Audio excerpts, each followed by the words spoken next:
Dinas Pendidikan bersama Dinas Kesehatan Kota Palembang dan pihak terkait telah menggelar pertemuan terkait konfirmasi positif COVID-19 pada siswa. Mempertimbangkan rekomendasi Dinas Pendidikan Kota Palembang akan menghentikan sementara pembelajaran tatap muka di sekolah yang terdapat kasus positif selama 14 hari. Selain itu, pemerintah kota juga akan mengurangi intensitas PTM di sekolah menjadi 50%. Siswa ke sekolah paling banyak 3 hari sepekan. Surat edaran terkait hal tersebut akan segera diterbitkan dan diberlakukan mulai Senin 7 Februari.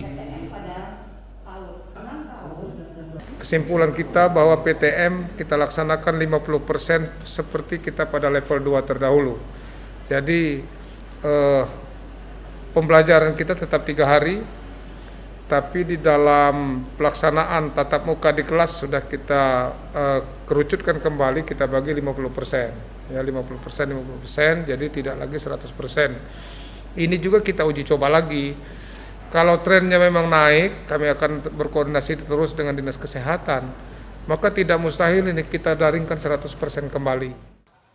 Kasus positif COVID-19 dilaporkan menjangkiti siswa di SMP Negeri 9, SMPN 10, SMPN 17, dan SD Negeri 142 Palembang.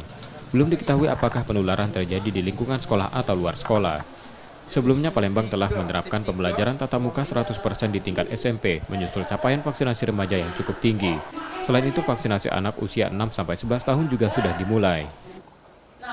M. Rizky Nurmizan, Kompas TV, Palembang, Sumatera Selatan.